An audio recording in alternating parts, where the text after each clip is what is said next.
So the other day I posted this to the community tab. So in this fairly short video, I want to talk a little bit about what YouTube success looks like to me.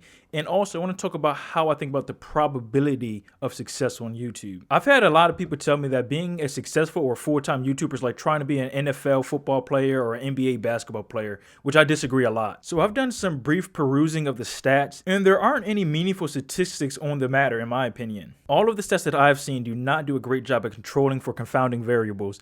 So I can't rely on unreliable data to judge my probability of success. And if I were you, I wouldn't rely on unreliable data either. On December 10th, 2021 was my 4th year doing YouTube. And although I wouldn't consider myself a good or successful YouTuber, I am an experienced YouTuber. I can also tell you what I've heard from other big YouTubers as well. I can tell you from experience and observation, most YouTubers I started with quit a long time ago, or their videos are few and far between. In other words, most YouTubers quit not too long after starting. And being that most YouTubers suck at being a YouTube content creator in the beginning, they're relying almost completely on luck to take their channel to that big great check mark in the sky. There are YouTube channels that came in a year or 2 years after my channel started and surpassed my channel in views and subscribers like overnight. But they quit. And I'm still here like the little engine that couldn't but kept going anyway. If a YouTuber is good at what all the job entails, including picking the right niche, they're almost certainly to reach monetization if they don't quit. YouTube is a multifaceted endeavor, and most people don't realize how much goes into it until they actually start doing it for a while. YouTube as a business is difficult and uncertain. The human mind hates doing things that are difficult, and most people seem to prefer the comfort of certainty. YouTube cannot offer that. Even MrBeast doesn't have certainty. He can fall off as well, especially if he gets too complacent. MrBeast knows this. This is why he and his team works very hard to make sure this doesn't happen. The pressure never stops to get better and stay better. A lot of people can't handle that pressure, especially since YouTube can have some very high highs and some very low lows. Also, some people think they can deal with the criticism that you get online and realize that they can't. And I can just sit here and tell you a ton of reasons why people quit YouTube, but the number one reason why people fail is because they quit too soon. Also, most people who start a YouTube channel don't take it all that seriously. I'm a perfect example of that. I've been doing YouTube for 4 years and I still don't feel like I'm treating it like I want to make this my full-time occupation. Don't let some of the big YouTubers fool you when they say they just started doing YouTube because they really enjoyed it. Most of the YouTubers that are big right now, they put a lot of work into growing their channels, even from the beginning. For many people, that amount of work is not fun. I've heard other big YouTubers say, including MrBeast, essentially that if you do the right things with your channel, your views will grow, your subs will grow, your watch time will grow. This is supported by my observations as well. Also, I found that growing a YouTube channel is easier for me now than it used to be, now that I have the skills and knowledge that YouTubers need to grow a channel from the ground up. This lets me know that who becomes a successful YouTuber isn't just based off luck, but it's also based off skill. If a YouTuber gets big solely because of luck, their luck usually runs out and their channel views and subs start to crash. Once again, this shows me that skill plays a big role in who becomes successful over the long run. Now, you should be asking yourself, what does this have to do with the question with what does YouTube success look like to me? When I set a goal, I think it's important to think about the probability of success. But as I insinuated before, there isn't any meaningful data to judge the probability of success. So the next best thing is to consider to what degree skill and luck plays a role in deciding the outcome. I have determined that the luck plays a bigger role in the short term, but in the midterm to long term, let's say about 2 years, skill plays a bigger role.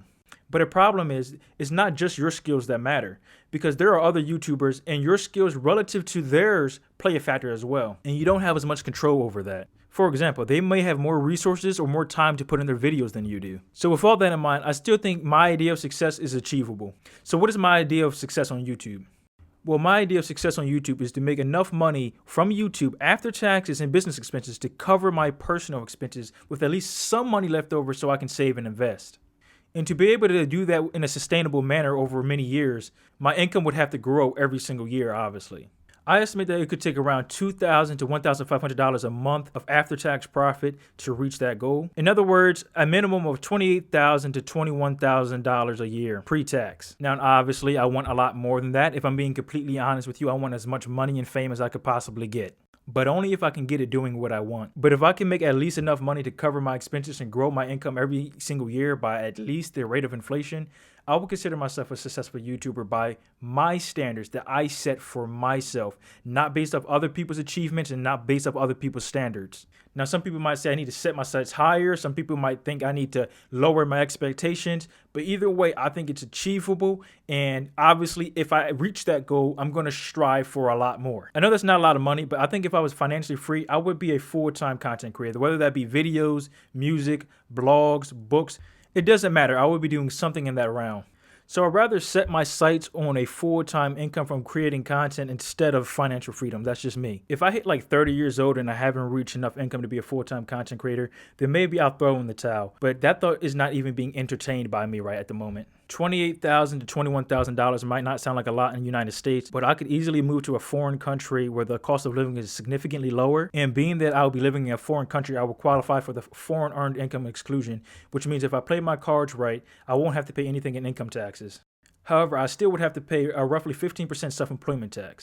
But let's say, for example, if I moved to a country like Mexico or Colombia, I could probably have a fairly similar or even better quality of life than I have here in the United States, and I'll be able to do exactly what I want to do with my life. I feel like a lot of people run a rat race at a job that they only sort of like at best, or they chase this golden carrot of immense wealth and financial freedom to no end.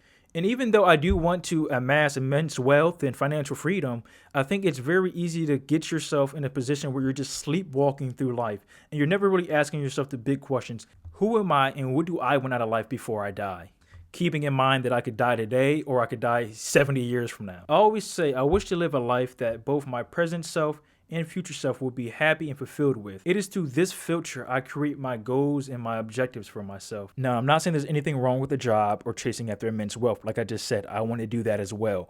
However, make sure you're not just sleepwalking through life. Make sure you're being intentional. You understand why you're doing this. You're not just getting up and going to work every single day because you feel like this is what I have to do. No, how do you want to spend your life? I've done it before. All right, so this is what I have to do. I have to go to high school. All right, now I have to go to college. I have to go try to get a job. I have to do all of these things. And I was literally just sleepwalking through life. I wasn't actually thinking about how I wanted to spend my life.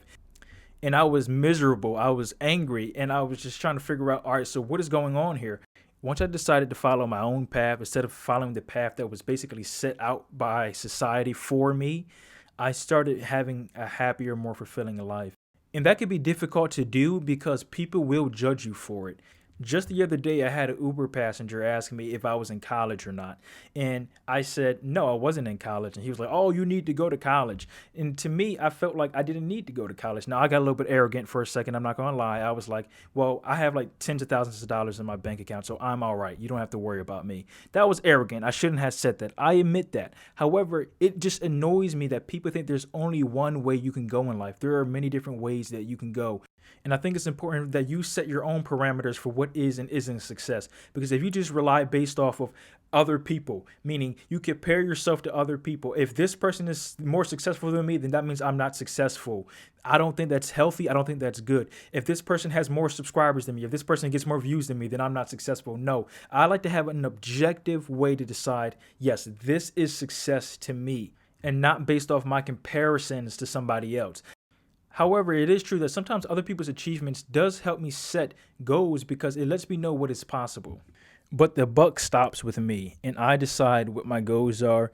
I set my own path, and I do not let society set my path or other people set my path anymore. That's one of the reasons why it is important to have your own money, because you can set your own path and you don't have to rely on other people to determine what your path will be. I have found that since I started living my life this way, I have been more happy, more fulfilled in life in general. I still have my dark days, but it's a lot better than what it would be if I was living the path someone else set out for me. Anyway, goodbye.